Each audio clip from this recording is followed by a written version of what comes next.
Hey, what's up, beautiful people? And today, as you can probably tell from the title, we are reacting to Twilight Explained by the Idiot. Now, if you don't know, Boy actually now has a second channel, and he does inconsistent censorship and epic gameplay, of course, of, so far, whatever games he's playing.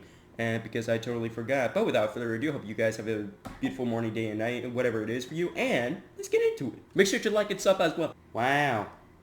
I haven't seen Twilight in a while. Where Bella is narrating over a deer and moving from Phoenix to a wet place for reasons to live with her father, because their parents are divorced and stuff, who parks on mud, or his floorboards must be muddy as fuck. Then Chief Navajo Wheels comes over with Team Jacob and a gift, this truck, alright, and she gives a sick reaction. Oh my gosh!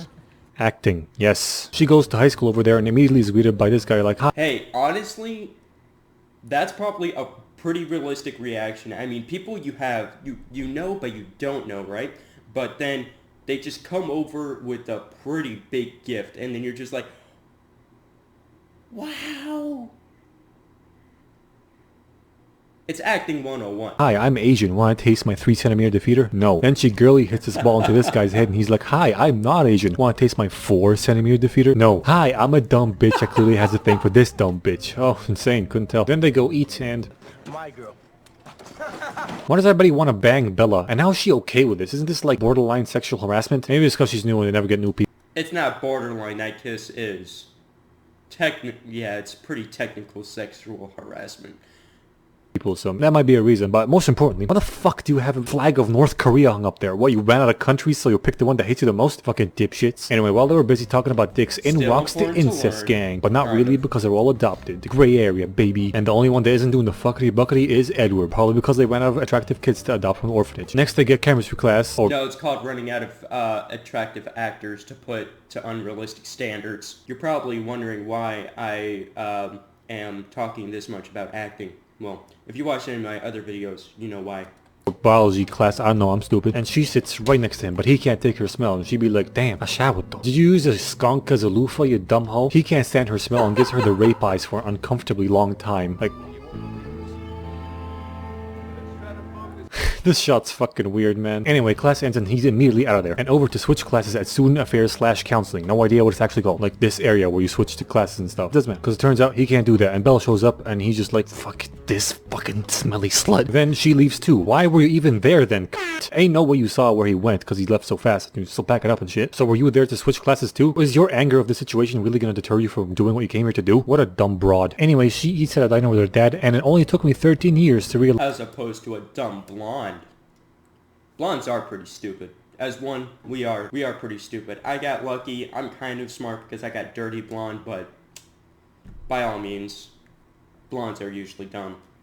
By finding Bald over here, the same guy that dies in the boat later on. Yeah, spoilers, sorry facts. Anywho, she plans to confront Shovelface the next day, but he never shows. Only his family does. Also, this door opens in this shot, but in the next one it's closed again. Small thing I know, but it pisses me off, so screw you. I'm sorry for pausing so much, but I literally just realized that he started censoring. He then proceeds to not show up for a bunch of more days. Then we cut to a guy getting killed. Then we cut back to school. Shovelface is finally there. And he starts to chat with her. And you know, I really thought I'd rewatch this movie and realize that the claims of her not having any facial expressions are a bit too over-exaggerated. But no, make a different fucking face!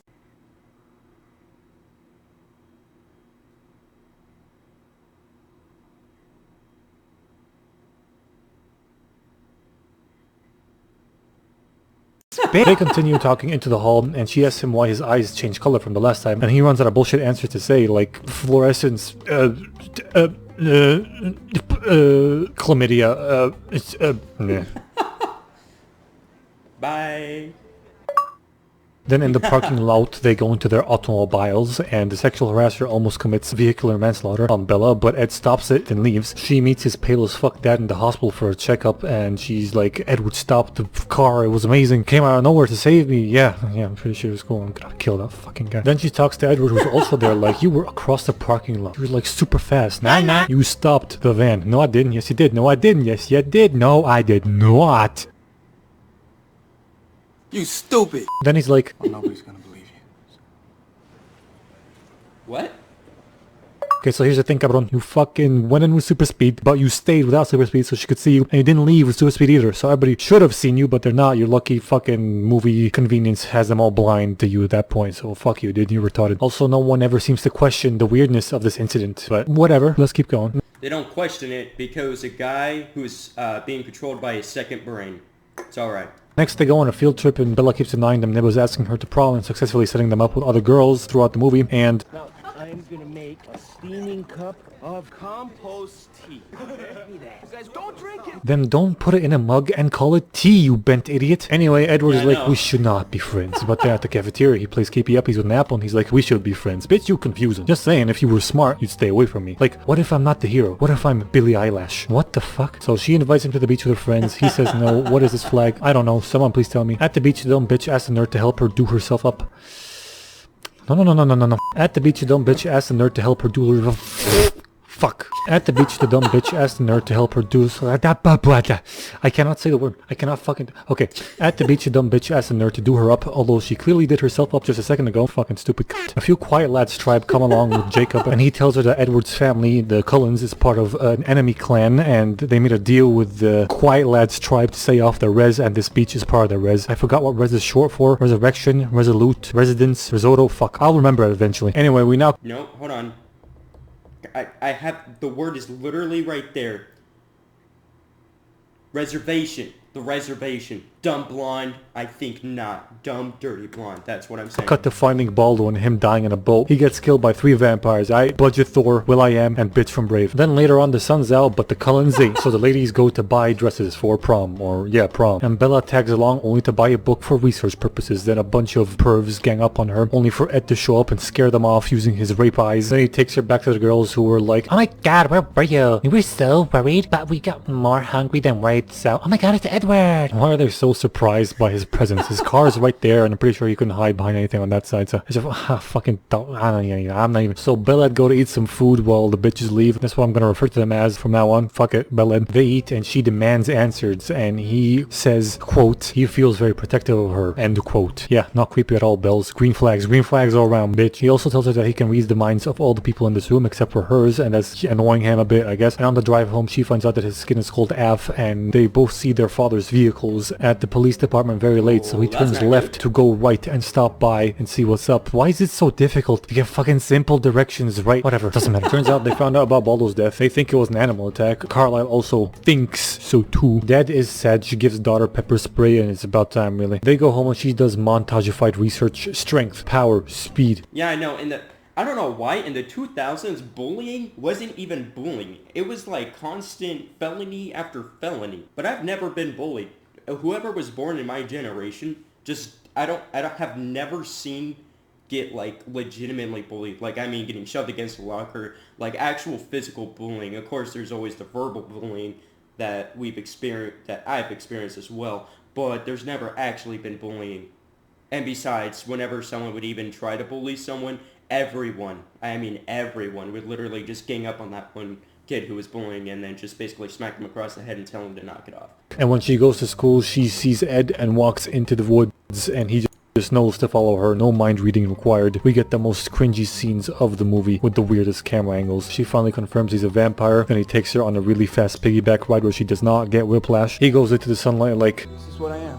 This is the skin of a killer, Bill. Okay, you can't show yourself in the sun because you'll sparkle and people will tell that you're a vampire. Okay, cool. But I'm sure there's some sort of cream for that, dude. Like, sunscreen, maybe. Makeup, even. Like, that would work, right? Anyway, more cringy shit happens. I could kill you. You should stay away from me. I trust you. Don't. Your scent is so strong. I'm not afraid. You know, that stuff. So now they're a retarded couple laying in grass, tapping ass, and everybody can't believe that they're a thing, okay? And he tells her that Carlisle turned him into a vampire in 1918 because he was dying. And his wife, and it's really hard to stop sucking once you start because dick's too good, man. I mean, tastes too good, man. But Carlisle, he made her sturdy stuff and he could stop sucking. They also don't want to be monsters, so they only feast on animal blood. Another thing is, each one of them has different powers or abilities or strengths, alright? He's like super fast, more faster than other people, and can read minds, and his sister can see the future or something like that. I'm guessing he didn't dish out all this information in one go because their clothes changed. It was raining in one bit, then it changed back to the old clothes and no rain. So did he just cut this in bits? Why? Did he leave some stuff out? Why did he do that item? Why is this pissing me off? This fucking movie, man. Whatever. He invites her to his house. It was in a time where boy-girl drama was just absolutely it. You could screw up an entire movie, but in this era, you could just have one hot guy, one hot girl, have them together, explain everything in different parts of the movies, have the movie make no sense whatsoever. But in the end, you have a very nice profit. Meet his family. We got weird, new, angry, Chad, mom, and dad. That rhymed. Booyah. He takes her up to his room with no bed because he doesn't sleep, and then they go climbing trees, and out of all the lines he could have chose, my guy Robert unironically chose, Hold on tight, spider monkey. and now I know where I got her from. So they jump across trees, and her face stays the Oh fucking my same. God. Some piano shit happens, then we cut to police looking for the, quote, animals, but they find out they are not animals, and the citizens of Spiky Utensil are concerned, so dad is like, chill motherfuckers. And that night Ed sneaks into Bella's room, interrupting her mom phone call. They get down to Schmexen, and she reaches for his dick, and he's like, oh, my pee-pee. He goes, stop it. How did her dad not hear him smack into the wall like that? That was pretty loud. Whatever, I'm stronger than I thought, and back to Schmex. Next day, Bella wants her dad to meet Edward, and this is the best scene in the movie. You know why? Because these two beer cans complete each other's logos. Nice. Best scene in this gas movie, hands down. They mean he takes her to play some baseball with his family. I don't care anymore.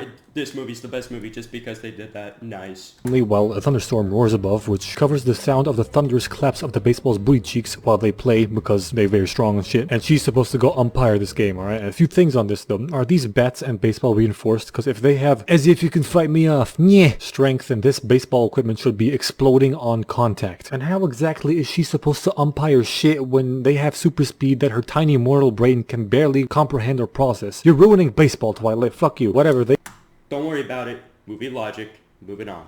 They play a bit and Weird Girl senses that the bad vamps are closing in on their location, so Bella try to leave, but Carlisle's like, no, it's too late. Why? Why, dickhead? It's not too late. Why is it too late? If they ask why they left, which they probably won't, just say they left to get their pubes waxed in town or some shit. Like, they can leave. Doesn't matter. They try to hide her as best they can, but her stench is too pungent, and they all go into attack stance, but the cock and ball trio decide to leave because they're outnumbered, and while Bella try to leave themselves in a vehicle, he tells her that Thor is a tracker, and he read his mind, and he found out that he will never let this go. He'll hunt her till death, and he will never stop. So they have to kill Thor by ripping him apart and burning the pieces. Then they go to her home and she pretends to break up with him to fool her dad into believing she's so sad she's gonna drive back home right this second. And to keep him away from her and safe from Thor, she does him dirty and tells him the same thing her mom told him when she left him. Big oof. Emotional damage! But he isn't safe now, is he? Because technically speaking, you being the offspring of both your parents, all Thor needs to get your super delicious blood is to get both your parents' blood and make a cocktail out of them. Hence, neither of them are safe. That's how blood taste science works, right? Yeah? Right? No? Yeah, okay, yeah, so the ruse pretty works much. because Thor used super hearing and could tell what happened. Bella and some backup make it to his place where Will.i.am is to bow out of this fucking fight. Like, bruh, look, I'm out. Fuck these white people, but take care. Budget Thor, he hunt good. And bitch, I'm brave, she's a cunt. Peace out, white people. Great. So they come up with a plan. You and Weird will drive Bella away to some fucking place, Phoenix, I think, while another group of them break off to try and throw Thor off the trail using Bella's clothes, and I guess another group tries to protect the dad. But then Weird Girl goes full on That's So Raven, gets visions of Thor not being fooled by their trickery, and she relays that message, I think, to the rest of them, and she also sees a vision of a ballet studio. And after that, Budget Thor somehow gets a hold of Bella's number and calls her. With her mom's voice on the phone call, he got her hostage, and he tells her to come to her old ballet studio alone if she wants to have her birth giver stay alive. So she sneaky breakies out of the hotel to do so. She meets him and finds out that her mom's not there. It was just a recording of her blowing ass at ballet, and he used that to lure her here. Now he's gonna use that same camcorder to film them and make America's Funniest Home Videos submission. So she uses her secret weapon. Hell yeah, I remember that. 10 out of 10 would recommend. Go pepper spray, but that is super ineffective against the super vampire, though. And he throws her around and breaks her leg, but out of nowhere, Edward comes out and tackles him. So he got there first because he's much faster than the rest. They fight a bit, and he tries to get away with Bella and fails. Idiot. You know he's just gonna attempt and succeed at stopping you. So why'd you would never move a person with a broken bone, man? You'll just end up fucking up nerves and shit permanently, dumbass. And now she has been thrown through a mirror, and he has a chance to bite her. Splendid job, you twat. Whatever, they fight some more, then the rest of the clones arrive to take it from there, start a fire, and dismember him, throw him in there to kill him, while Carlisle tells Ed that he has to suck the venom out of the wound to stop her from changing, because she's currently orgasming her way into bloodsucker status, and he's like, you know I won't be able to stop. So Carl is like, then find the will to stop. Here's a thought, why don't you do it, Dr. Dipshit? To my knowledge, you've done it at least twice before and succeeded, thereby making you the prime candidate for this, dickhead. Also, how the gay choir vampire shit did they contain this fire? How is this place not burning down? And why are they still taunting in circles in vampire attack stance? Dudes in pieces in a pit of fire. I'm pretty sure you have the upper hand here. Also, why do you even have attack stance? Is it more optimal for biting or something? Well, I don't care anymore, bro. Let's just end this shit. He's starts sucking on her, removes the venom and then some, and next thing she knows, she finds herself in a hospital, having lost a lot of blood. Her mom's there, and she has a story of falling down a flight of stairs through a window. Apparently that window also bit her. I don't know how her mom and the hospital he's in believe the story, but Carl is a doctor. Maybe he pulled some strings, called some people, covered some wounds, fabricated some charts, etika, whatever, who cares. She heals up a bit enough. Or he just wrapped it up and said, hey, that's a cut. And then he's like, Bella, if you remove this bandage whatsoever before that bite is healed, I am gonna smack you in front of the face. To go to prom with Shovelface, and Wolfboy shows up before that to tell her that his dad told him to tell her to stay away from Edward, and she's like, damn, I kinda don't care. They do prom, dance and shit, and she asks him to turn her into a vampire, and he hits her with a fadeaway psych, like nah while bitch from Bridge watches on from a window, and that's it. This movie gets 10 pieces of corn out of one massive turd. Joke's on you. The corn is already in the turd. Well, I hope you guys enjoyed the video. I definitely know I did, and make sure to do all the stuff I said in the beginning, and have a great morning, day, evening, also what I said in the beginning, and I guess just have an extraordinary day, night, morning, whatever it is for you, and see you in the next.